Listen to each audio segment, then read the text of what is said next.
குருவே சரணம். வணக்கங்க. நான் உங்கள் ஜோதிடர் கோவர்தன் பேசுகிறேன். இன்றைக்கி நம்ம பார்க்கக்கூடிய தலைப்பு வந்து புணர்ப்பு அமைப்பு, புணர்ப்பு தோஷம். அது என்ன சார் புணர்ப்பு தோஷம் அப்படின்னு கேட்டிங்கன்னா, சனி சந்திரன், சனி பகவானும் சந்திரபகவானும் சேர்றது இல்லை சம்மந்தப்படுறது, அதுதான் வந்து புணர்ப்பு. அந்த புணர்ப்புக்குள்ள விஷயங்கள் பார்க்குறதுக்கு முன்னாடி சில விஷயங்கள் வந்து என்னென்னா, சந்திர பகவானோடைய நட்சத்திரங்கள் ரோகிணி, அஸ்தம், திருவோணம், இது சந்திர பகவானோட நட்சத்திரங்கள். அதுக்கப்புறம் வந்து என்னென்னா பூசம், அனுசம், உத்திரட்டாதி, இது வந்து சனி பகவானோட நட்சத்திரங்கள். இது ஃபஸ்ட்டு தெரிஞ்சுங்க. அதுக்கப்புறம் வந்து என்னென்னா நம்மளோட விஷயங்களை எப்போவுமே கிரேட் டைப்பில் தான் சொல்லுவோம். இந்த கிரக சேர்க்கை எப்படி கிரேட் டைப்பில் வருதுன்னு பார்த்துருவோம்.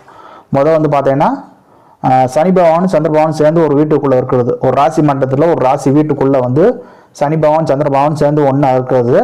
இது வந்து எப்படி இருந்தாலும் வந்து மாதம் இந்த அமைப்பு வந்துடும். அதனால் வந்து மெஜாரிட்டியாக வந்து நிறைய நபர்களுக்கு இது வாய்ப்புகள் நிறையா இருக்குது. அதனால் வந்து நிறைய குழந்தைகளுக்கு இந்த வாய்ப்பு இருக்கும். சனி பகவான் சந்திர பகவான் சேர்ந்து வந்து ஒரே டிகிரியில் இருப்பாங்க, இல்லை ஒரே வீட்டுக்குள்ளே இருப்பாங்க. அது எவ்வளோக்கு எவ்வளோ வித்தியாசம் இருக்கோ அந்த அளவுக்கு வந்து தோஷம் வந்து கடுமையாக வேலை செய்யும். இப்போ இது வந்து A1 கிரேடு, இதுதான் A1 கிரேடு. இதுக்கப்புறம் வந்து பார்த்தீங்கன்னா செகண்ட் குவாலிட்டின்னு வரும்போது வந்து என்னென்னா, சனி பகவானும் சந்திர பகவான் சேர்ந்து சம சத்தமாக பார்த்துக்கிறது. அப்போ அவங்க ரெண்டு பேரும் சேர்ந்து பார்த்துக்கும் போது வந்து என்னென்னா 7ஆம் பார்வை வந்து பார்ப்பாங்க. இது வந்து A2, இது வந்து 2ஆம் அமைப்பு. இப்போ 3ஆவது அமைப்பு அப்படின்னா என்னன்னு இதுன்னா, இப்போ நான் முன்னாடி வந்து சொல்லியிருப்பேன், சனி பகவானுடைய நட்சத்திரங்கள், அதுக்கப்புறம் வந்து சந்திர பகவானுடைய நட்சத்திரங்கள், இதில் வந்து மாற்றி ஒருத்தர் மாற்றி உட்காந்துக்குது. சுருக்கமாக சொல்ல போனால் சார பரிவர்த்தனை சொல்லுவாங்க, சார பரிவர்த்தனை. அந்த மாதிரி ஒரு அமைப்பு வரும். அந்த மாதிரி அமைப்பு வரும்போது வந்து இது கடுமையாக வேலை செய்யும். இது வந்து 3ஆவது குவாலிட்டி. 4th குவாலிட்டி, 4ஆவது குவாலிட்டி வந்து என்ன வரும்னா, ஒருத்தர் நட்சத்திரத்தில் இன்னொருத்தர் உட்காரப்பில் மற்றவங்க வந்து இருக்க மாட்டாங்க. சுருக்க போனால் சந்திர பகவானோட ஸ்டாரில் வந்து சனி பகவான் உட்காருவாப்புல, சந்திர பகவான் வேற ஒரு ஸ்டாரில் உட்காந்துட்டு போயிடுவாப்புல. இல்லைன்னா வந்து சனி பகவான் ஸ்டாரில் வந்து சந்திர பகவான் உட்காருவாப்புல, சனி பகவான் வேற எங்கேயோ இருப்பாப்புல, அந்த மாதிரி.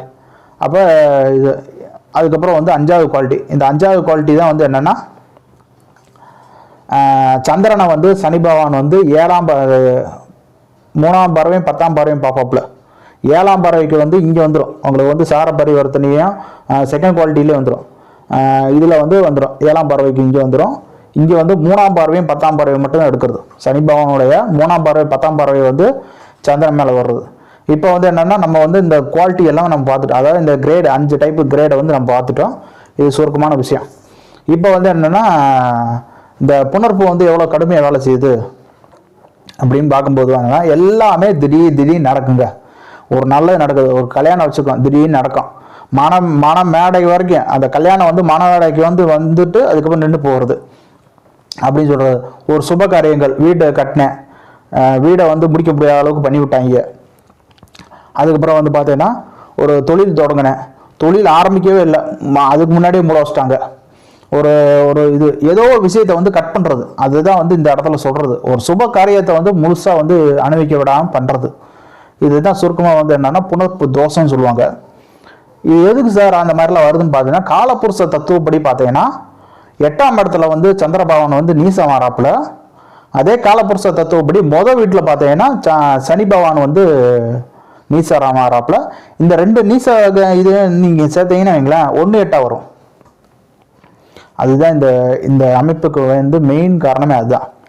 2 பேர் நீசமானாலும் மற்றவங்கள வந்து கெடுத்து விட்டு போயிடும், அந்த மாதிரி ஒரு அமைப்பு. அப்போ இது வந்து கொஞ்சம் சரியான அமைப்பு.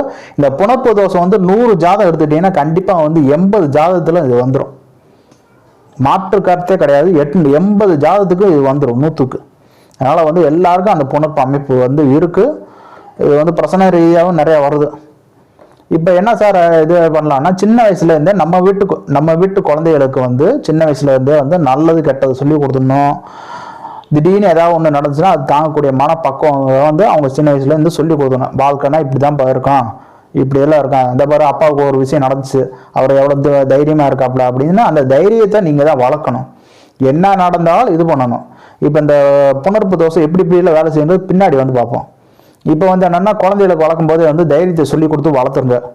அதுக்கப்புறம் வந்து என்னென்னா, எது நடந்தாலும் கடவுள் இருக்காரு, கடவுள் பார்த்துக்கோப்புல, ஏதோ ஒன்று நடக்கும், நம்மளை மீறி ஒரு சக்தி இருக்குது, அது பார்த்துக்கிறோம் அப்படின்னு அது போகிற போக்கில் விட்டுருங்க. அடம் பிடிக்கிறதோ வேண்டவாதம் பண்ணுறதோ இது கிடையவே கிடையாது. இதை வந்து தெளிவாக வந்து குழந்தைகளுக்கு சொல்லி கொடுத்துருங்க. இதுதான் முதல் விஷயமே. அதுதான் இந்த புணர்ப்பு தோசை வந்து எப்படி வேலை செய்யும்னு பார்த்தீங்கன்னா, இது வந்து என்னென்னா, ஒன்று வந்து கல்யாணம் ஆகும்போது வந்து பையனுக்கோ பொண்ணுக்கோ அவங்களுக்கு உள்ள நடக்கும், திடீர்னு நின்று போகும். என்னென்னா பையனும் பொண்ணு வந்து பழகிட்டு இருப்பாங்க, அதாவது நிச்சயதார்த்தம் பண்ணியிருப்பாங்க, அதுக்கப்புறம் பழகுவாங்க, அப்புறம் திடீர்னு நின்று போயிடும். அதாவது இதுக்கு முக்கிய மூல காரணம் என்னன்னு பார்த்தீங்கன்னா, நீங்கள் கையில் வச்சு பார்க்கக்கூடிய செல்ஃபோன் தான் முதல் விஷயமே. அதுதான். ரெண்டாவது விஷயம் வந்து என்னென்னா, திடீர்னு இவங்க பண்ணக்கூடிய செயல்னால வந்து என்னென்னா, அவங்க வீட்டு குடும்ப உறுப்பினர்கள் அப்பாவுக்கோ அம்மாவுக்கோ ஏதோ ஒரு பாதிப்பு வரும். திடீர்னு அப்பாவுக்கு வந்து பொண்ணு ஓடி போயிட்டான்னு தெரிஞ்ச உடனே, பையன் ஓடி போயிட்டான்னு தெரிஞ்ச உடனே அப்பா வந்து ஹார்ட் அட்டாக் பிடிச்சி ஹாஸ்பிட்டல் போய் படுத்துவாப்பில். அந்த புணர்ப்பு தோசை வந்து அவங்களுக்கு மட்டும் கிடையாது, குடும்ப நபர்களுக்கும் சேர்த்து தான். இப்போ வந்து அவங்களுக்கு இது வந்து இந்த மாதிரி இல்லாட்டினா வந்து என்னென்னா, ஏதாவது வாழ்க்கையில் வந்து ஏதாவது ஒரு முக்கியமான காரணமாக இருக்கும், சில விஷயங்கள் இருக்கும், அதை வந்து தடுக்கிறதுக்காண்டியே வந்து இந்த புணர்ப்பு அமைப்பு நடக்கும். அதை ஏற்றுக்கிற மனப்பக்குவம் வேணும், அவ்வளோதான். இந்த மாதிரி புணர்ப்பு தோஷங்கள் இந்த அளவுக்கு வேலை செய்யும். கல்யாணம், அதுக்கப்புறம் வந்து பிஸ்னஸ் பண்ணுறேன், அப்புறம் வந்து கோவில் பயணத்துக்கு போகிறேன், திடீர்னு நின்று போச்சு, கேன்சல் ஆயிடுச்சு, எல்லாம் நெகட்டிவிட்டியாகவே நடக்குன்னா இந்த புணர்ப்பு தோஷம் வந்து ரொம்ப கடுமையாக வேலை செய்யுன்னு அர்த்தம். இது வந்து ஒரு ஜாதகத்தில் வந்து ரொம்ப கடுமையாக வேலை செய்யும். இந்த கிரேடு நான் சொன்னேன் பாருங்க, இந்த கிரேடு இந்த அமைப்புக்கு தகுந்த மாதிரி மாறும். இது வந்து என்னென்னா, ஃபஸ்ட்டு கிரேடு அமைப்பு பார்த்தீங்கன்னா இந்த கல்யாணம் வந்து மணவரை வரைக்கும் வந்துட்டு நின்று போகும். இது வந்து மணவரை வரைக்கும் வராது அந்த கல்யாணம். அந்த கல்யாணம் வந்து மணவரைக்கு முன்னாடியே நின்று போகும். முதல் நாள் ஓடி போகிறது, விடியும் காலையில் ஓடி போகிறது. அதுக்கப்புறம் வந்து பார்த்தீங்கன்னா, இது வந்து என்னென்னா, அந்த பொண்ணுக்கு பதில் இன்னொரு பொண்ணுக்கு கூப்பிட்டு தாலி கட்டுறது. இல்லை, நான் கல்யாணம் செலவு பண்ணிட்டேன், என்னோட கௌரவம் போகக்கூடாது அப்படின்னு சொல்லிட்டு அப்பா சொல்கிற பொண்ணுக்கு வந்து பையன் கல்யாணம் பண்ணுறது. இல்லை, அப்பா சொல்லக்கூடிய பையனுக்கு வந்து பொண்ணு வந்து கல்யாணம் பண்ணி வைக்கிறது. அந்த மாதிரி, அதாவது திடீர்னு கல்யாணம், அதாவது நிச்சயம் பண்ண பையன் இல்லை பொண்ணு ரெண்டு யாரோ ஒரு ஆள் ஓடி பார்ப்பான், அதுக்கு பதில் இன்னொருத்தர் வந்துடுவாப்புல. அதுதான் இந்த சார பரிவர்த்தனை. அப்போ வந்து எப்படி இருந்தாலும் வந்து இந்த இடத்துல ஒரு நல்ல நடக்க வாய்ப்பு இருக்குது சார பரிவர்த்தனையில். நாளாக இருக்கக்கூடியது உப்பு சப்பு இல்லாத விஷயங்களுக்கு கல்யாணத்தில் நிப்பாட்டுறது. அதாவது வந்து கல்யாணத்தோட குடும்பத்து ஆளுக வந்து இதுக்கு மெயின் காரணம் என்னென்னா வந்து, லட்டில் வந்து இனிப்பு இல்லை, சாம்பாரில் உப்பு இல்லை, எனக்கு மரியாதை கொடுக்கல, எனக்கு குவார்டர் வாங்கி கொடுக்கல, எனக்கு தண்ணி வாங்கி கொடுக்கல, என்னை நல்லா கவனிக்கலை அப்படின்னு கல்யாணத்தில் நிப்பாட்டிடுறது. அஞ்சாவது வந்து என்னென்னா, இதை விட ரொம்ப கேவலமாக இருக்கும். இதெல்லாம் அந்த காரணங்கள்லாம் ரொம்ப சாதாரணமாக இருக்கும். சும்மா சாதாரண ஒரு தீக்குச்சி கொண்டு வரலன்னு சொல்லிட்டு கோயில் பூஜையை நடத்த விடுறது. இந்த மாதிரி எல்லாம் வந்து இந்த 5வது இதில் வரும். அப்போ இந்த மாதிரிலாம் வந்து புணர்ப்பு தோஷம் வந்து இவ்வளோ கடுமையாக வேலை செய்கிறதுலாம் உண்டு. உங்களுக்கு உதாரணத்துக்காண்டி தான் கல்யாணத்துக்கு மட்டும் வச்சு சொன்னேன், சரிங்களா? இது கல்யாணம் மட்டும் நடக்காது, மற்ற விஷயங்களுக்கு நடக்கும். உங்களுக்கு ஒரு உதாரணம் புரியுறதுக்காண்டி தான் இப்படி சொன்னேன். அப்போ ஒவ்வொன்றுக்கும் ஒவ்வொரு கிரேடு ஒவ்வொரு பவர்ஃபுல்லாக இருக்கும். ஒவ்வொன்றும் ஒவ்வொரு விதத்துலேயும் வந்து பவர்ஃபுல்லான விஷயங்களை வந்து நடக்குது. அப்போ வந்து இது வந்து நிறைய பேருக்கு இருக்கிறதுனால பொதுவாக வந்து இதுக்கு வந்து பரிகாரம் ஏதாவது கேட்டிங்கன்னா, சனிக்கிழமையோ இல்லை திங்கக்கிழமையோ ரெண்டில் ஏதாவது ஒரு நாளில் வந்து தயிர் சோறை வந்து தானம் கொடுக்க சொல்லுங்கள். சனிக்கிழமை கொடுக்குற மாதிரி இருந்தால் நீங்கள் வந்து சனிக்கிழமை வந்து தயிர் சோறை தானம் கொடுக்குறேன், மினிமம் 10. திங்கக்கிழமை கொடுக்குற மாதிரி இருந்துச்சுன்னா மினிமம் 20 பேருக்கு வந்து தயிர் சோறை பொட்டணத்தை வந்து கொடுக்கணும். அது வந்து எப்பேற்பட்ட இதாக இருந்தாலும் கொஞ்சம் குறைக்கும்.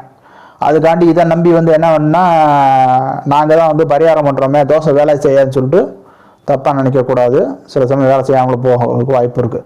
இது எப்படின்னா, விவேக் சார் காமெடி மாதிரி முன்பணம் கட்டிட்டு மைனர் குஞ்சு வந்து ரேப் கேஸ் அட்டன் பண்ண மாதிரி ஆயிடக்கூடாது. இந்த மாதிரி நிறையா இருக்குது. இந்த மாதிரி ஆளுங்க நிறையா இருக்காங்க. அதுக்காண்டி தான் வந்து இந்த மாதிரி வீடியோ, என்னோடய வீடியோ வந்து நிறைய ஏழை மக்களுக்கும் பாமர மக்களுக்கும் புரிகிறதுக்காண்டி தான் இவ்வளோ தூரத்துக்கு எடுத்து சொல்கிறேன். வேலை மெனக்கட்டு வந்து இந்த மாதிரி வீடியோ போடுறது இல்லை. நிறைய பேருக்கு வந்து விழிப்புணர்வு வேணும். நம்ம வீட்டு குழந்தைகளை வந்து எந்த அளவுக்கு வந்து இந்த மாதிரி ஒரு தோசை இருந்தால் இந்த அளவுக்கு கடுமையாக வேலை செய்யணும்னு சொல்லி புரிய வைக்கணும். அவங்களுக்கு மட்டும் புரிஞ்சுன்னு வைங்களேன், அப்போ அவங்க லைஃப்பில் வந்து சர்வே பண்ண ஆரம்பிச்சிருவாங்க. நம்ம வாழ்க்கை இப்படி தான் நடக்கணும்னு தெரிஞ்சிருந்தே அவங்க வந்து இது பண்ணுவாங்க. திடீர்னு அதிர்ச்சியோ திடீர்னு ஒரு இதோ வந்து அவங்களுக்கு வந்து அந்த ஏமாற்றத்தை கொடுக்கவே கூடாது. அந்த திடீர் இது வந்து தாங்கக்கூட மனப்பக்குவம் வந்துடும். அதுக்காண்டி தான் இவ்வளோ தூரத்துக்கு சொல்கிறது. அப்போ வந்து என்னென்னா, புணர்ப்பு தோஷம் வந்து இந்த மாதிரி கடுமையாக வேலை செய்யும். அவங்களுக்கு வந்து சின்ன வயசுலேருந்தே சொல்லி கொடுத்துருங்க. மன தைரியம் மட்டும் ஒன்று இருந்தால் போதும் சார், வாழ்க்கை எதாக இருந்தாலும் ஜெயிச்சிடலாம். ஓகே மக்களை, மீண்டும் ஒரு வீடியோ பதிவில் சந்திப்போம். மிக்க நன்றி, வணக்கம்.